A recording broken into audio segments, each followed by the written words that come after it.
So to fit the DRLs with the fog light surrounds with the DRLs, we need to get this cover off here. So the easiest way to do that is if you grab the bottom of this grey panel here and just pull that out. That should unclip, he says. There, like this. Just unclip it from the body there, just up to about there, so that you can access behind it.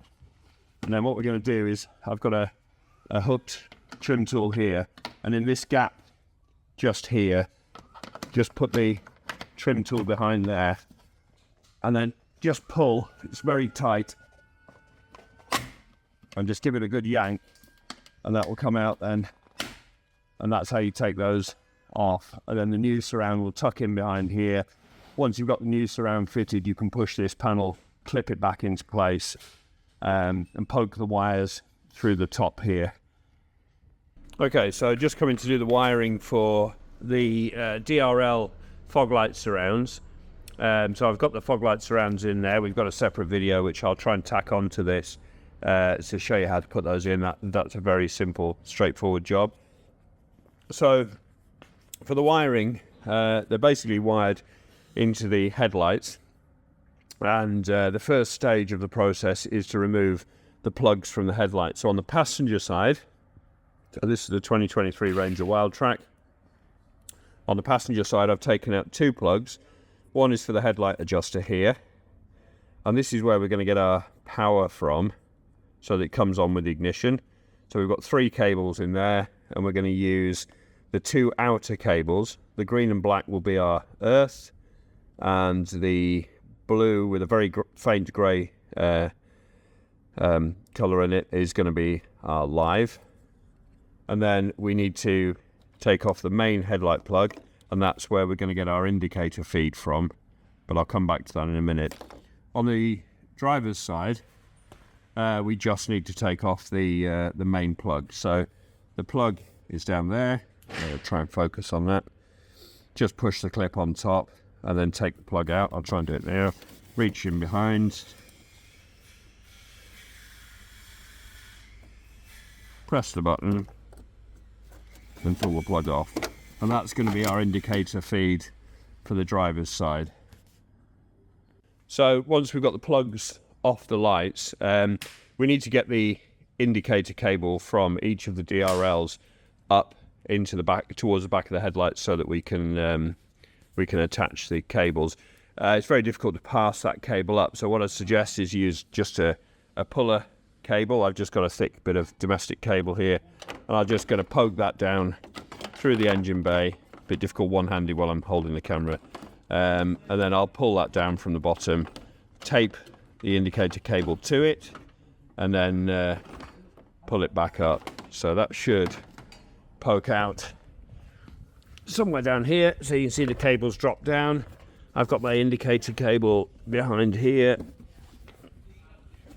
which is this yellow cable. I'm going to take the yellow cable to the black puller cable, and then I can just pull that back up through, and I don't need to worry about having to stretch my arm up inside the wheel arch to push that up. It's very difficult to push it up. It's much easier to pull it. I'll do the same on the other side. So I'm going to start with the passenger side. So we've got our plug here. What I've done is I've stripped back the protective sleeve from the cables, which I'll put back on afterwards. And so on the plug here, the indicator on this side, passenger side, there's this blue cable, which is with the clip on top. If you're looking at this position, is the second one from the left on the top row. So next to the sort of browny, purpley cable, you've got a blue cable. That's your indicator. So what I'm going to do is I'm going to solder my yellow indicator from this side's DRL to that blue cable there. So here we've got the yellow indicator cable connected to the blue cable on the plug. I'm going to solder this on. I appreciate not everybody has the means to solder it, so you can use Scotch connectors or any other type of connector. Soldering is always the best way, gives the best results and the longest life, so strongly recommend it if you've got the facility. So yeah, I'll do this one and then we'll move over to the other side. Come on, good. So now our yellow cable is soldered to the blue cable on the passenger side. The conduit's replaced around the cable, taped up, and that plug is now ready to be reinstated back onto the light. And we've still got our headlight adjuster cables here to do for the power. So I'll plug this back in, do the same on the other side with the other indicator, but I'll show you which colours that is in the next step of the video. Okay, so now we're on the driver's side headlight plug, and the cable that we're connecting to is in the same position, but it's a different colour. So in this instance, again with the clip on top, it's the second one from the left as we look at it from this angle on the top row of cables. And this cable is actually yellow with a very faint purple trace, and that is our indicator for the driver's side.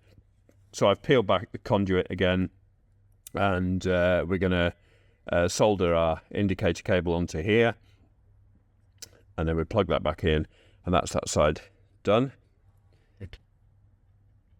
So our yellow cable again, driver's side, is now connected to the correct indicator cable, which again is yellow with a purple trace, and now we can reinstate that plug back into the light.